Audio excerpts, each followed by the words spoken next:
मित्रों नमस्कार। मैं अनिरुद्ध विश्वकर्मा। ऐसा लगता है कि भारत की सरहदें अब सुरक्षित नहीं रह गई हैं, क्योंकि कभी पाकिस्तान की गोलीबारी में भारतीय सैनिकों का मारा जाना और देर रात सोमवार को चाइना के सैनिकों के द्वारा भारत के सैनिकों को बर्बरतापूर्वक लाठी डंडों से पीटकर, कटीले तारों से पीटकर 3 सैनिकों की हत्या कर दी जाती है। इससे पूरे भारतवर्ष में जहां एक तरफ दुख है, वहीं लोग कह रहे हैं कि भारत 1962 का भारत नहीं है, चाइना ऐसी हिमाकत न करे। बहरहाल इस पूरे घटनाक्रम को आज के पत्रकार राहुल कनवाल बताते हैं, आप सुनिए। इस वक्त भारत और चीन के बीच जो लाइन ऑफ एक्चुअल कंट्रोल है उस पर क्या चल रहा है, इसको समझाने के लिए हमने 4 नक्शे बनाए हैं, जिसके जरिए अगले कुछ मिनटों में मैं समझाऊंगा कि क्या हो रहा है। ये है जम्मू कश्मीर का नक्शा, ये है लाइन ऑफ एक्चुअल कंट्रोल। ये एक अक्साई चीन का इलाका है जो कि चीन के नियंत्रण में है। ये पाकिस्तान अधिकृत कश्मीर है। ये है लद्दाख का जो यूनियन टेरिटरी का इलाका है। आइए हम आपको दिखाते हैं। जो मेन रोड है वो लेह, जो कि लद्दाख की राजधानी है, वहां से निकलते हुए हेमिस मॉनेस्ट्री, जो कि बहुत ही अहम बुद्धिस्ट मॉनेस्ट्री है, वहां से गुजरते हुए दरबुक तक आती है। दरबुक एक गांव है और यहां से शुरू होती है बेहद अहम दरबुक से निकलकर दौलत बेग ओल्डी जाने वाली ये सड़क, जिसको DSDBO रोड कहते हैं। 323 किलोमीटर लंबी ये सड़क है। ये शोक नदी के किनारे किनारे बनाई गई है और एक तरीके से लाइन ऑफ एक्चुअल कंट्रोल के काफी हद तक पैरेलल जाती है। इस सड़क की बहुत स्ट्रेटेजिक अहमियत है, क्योंकि जब से ये सड़क बनी, पिछले साल इसका उद्घाटन किया गया, तब से भारतीय सेना के पास ये साधन है कि वो बहुत तेजी से जो अपने हथियार हैं, जो अपने सेनानी हैं, उनको दौलत बेग ओल्डी तक पहुंचा पाएं, जिसको कि सब सेक्टर नॉर्थ कहा जाता है, जो कि काराकोरम जो पास है उसके बेहद नजदीक है। यहां से निकलती है गलवान नदी और गलवान नदी आके मिलती है शोक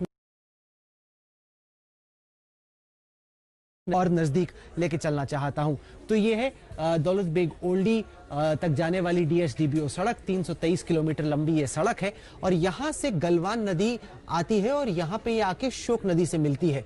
और वहां पर पेट्रोल पॉइंट 14 है, जहां पर ये विवाद हुआ है, जहां पर ये मुठभेड़ हुई है, जहां पर भारतीय सेना का एक कमांडिंग ऑफिसर और 2 सैनिक कल रात को उनकी मौत हुई। मैं आपको दिखाता हूं कि चाइनीज आर्मी असल में आई कहां से। ये है ह्यूशन बेस, पीपल्स लिबरेशन आर्मी, चीनी आर्मी को पीपल्स लिबरेशन आर्मी कहा जाता है, उसका ये बटालियन हेडक्वार्टर्स है। वहां से निकलकर 2 चाइनीज पोस्ट हैं, ये 1 और 2। और इस चाइनीज पोस्ट से इस पक्की सड़क के रास्ते 2016 तक चाइनीज आर्मी ने यहां तक अपनी पक्की सड़क बना ली थी। उसके आगे कच्चा रास्ता था और इस कच्चे रास्ते के आगे आते आते चाइनीज आर्मी अब गलवान नदी के बीच में, नाले के साथ साथ ये पेट्रोल पॉइंट 14 तक आ गई। साधारण तौर पर हमारी जो सेना है उसकी टुकड़ी निकलती है, इन पहाड़ों की पूरे लाइन ऑफ एक्चुअल कंट्रोल के इर्द गिर्द गश्त करती है, वापस इस पेट्रोल पोजीशन पे अपने बेस पे चली जाती है। चाइनीज आर्मी भी इसी तरह से करती है। उनको फायदा यह है कि उनके यहाँ पे सड़क बनी हुई है, तो वो गाड़ी के रास्ते आते हैं, यहाँ पे चक्कर लगा के वापस चले जाते हैं। इस दफा अब अप्रैल के आखिर में और मई के शुरू में क्या हुआ कि चाइनीज आर्मी यहाँ पे आके बैठ गई। अब इसके जवाब में भारतीय सेना ने न केवल यहां पर जो टुकड़ी थी, बल्कि बाकी भी आर्मी के जो ऑफिसर्स हैं और साथ ही साथ जो डिप्लॉयमेंट है, उसको मिरर डिप्लॉयमेंट कर दिया। यानी कि जितने चीन की तरफ से डिप्लॉयड हैं, चाहे वो हथियार हो, सैनिक हो, उतने ही भारत ने अपनी तरफ से डिप्लॉय कर दिए। आइए मैं आपको और नजदीक लेके चलता हूं, दिखाता हूं कि वहां पर एग्जैक्टली हुआ क्या।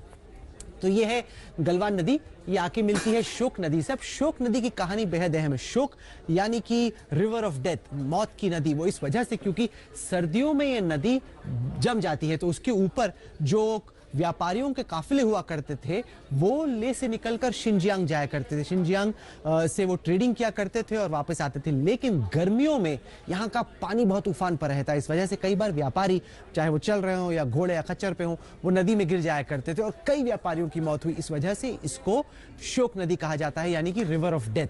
तो वहां का जो संगम है दोनों नदियों का, उसके काफी नजदीक ये जो कॉन्फ्रंटेशन है वो हुआ है।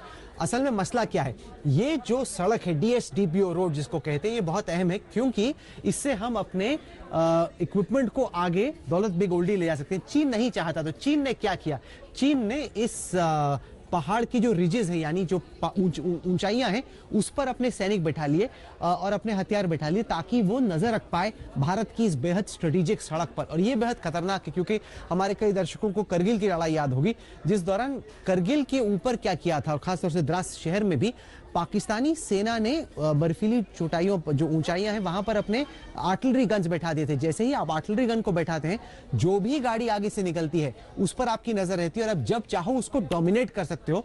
तो भारत का जो कैवलकेड है उसको आप जब चाहो डोमिनेट करके अटैक कर सकते हो, उसको रोक सकते हो। ये बड़ी परेशानी की बात है। इस वजह से कोई देश नहीं चाहता, कोई सेना नहीं चाहेगी कि दुश्मन सेना आगे सामने जो पहाड़ है उसके ऊपर आके खड़े हो जाए।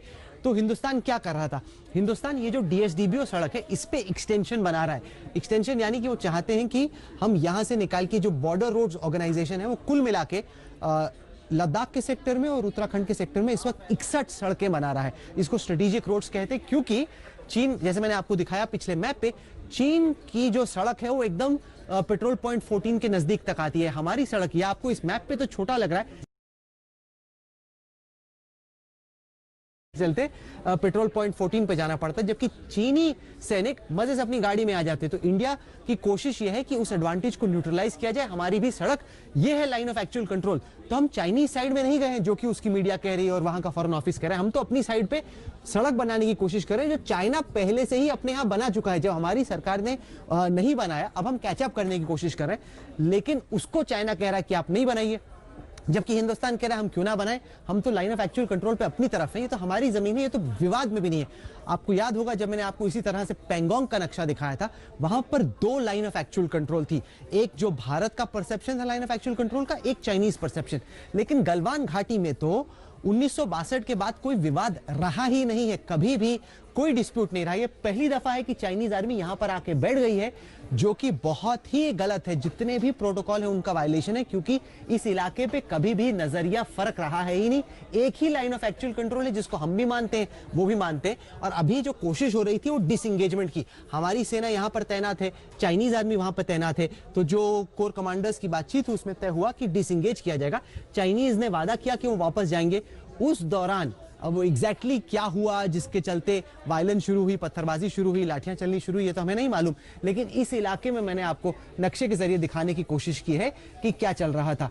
मैं आपको बता दूं कि यहां पर है पेंगोंग झील, जहां पर दूसरा कॉन्फ्रंटेशन चल रहा है। Chinese army 4 fingers cross, finger 8 से फिंगर 4 पे आ गई है और यहां पर पड़ता है गोगरा का इलाका। तो यह है तीसरा इलाका जिसको पेट्रोल पॉइंट 14 कहते हैं, जहां पर यह वायलेंस हुई है। और भारत की फिलहाल मेजर जनरल्स की बातचीत चल रही है। भारत की मांग यह है कि चाइनीज आर्मी वापस जाए। मैं आपको इस नक्शे पे दिखाता हूं कि हम लोग क्या चाह रहे हैं कि चाइनीज कहां पे जाए। यह है पोस्ट 1, पोस्ट 2। हमारा कहना है आप इस पोस्ट पर रहते, आप अपने पोस्ट पे वापस जाइए, हम अपने पोस्ट पे वापस चले जाएंगे। लेकिन चाइनीज का कहना है कि हमें तो यहीं पे रहना है। ये भारत को मंजूर नहीं है, क्योंकि ये जो स्टेटस को बना रहा है अब तक इंडियन और चाइनीज आर्मी के बीच में, उसका ये उल्लंघन है। इसलिए हमारी ये जिद है कि आप जहां पर हैं आप वापस जाइए, हम अपने पोस्ट पर वापस जाएंगे और हमें अपनी तरफ जो सड़क बनानी है वो हम बनाएंगे। उसको बनाने से कोई रोक नहीं सकता। सरकार कहीं पर भी ये नहीं चाहती कि मैसेज जाए कि हिंदुस्तान चीन के दबाव में। इस वजह से 11,000 श्रमिकों को झारखंड से स्पेशल ट्रेन में बैठाकर लद्दाख और उत्तराखंड ले जाया जा रहा, ताकि सड़क बनने का काम निरंतर जारी रहे, क्योंकि आखिरकार ये हिंदुस्तान की तरफ की जमीन है। यहां पर तो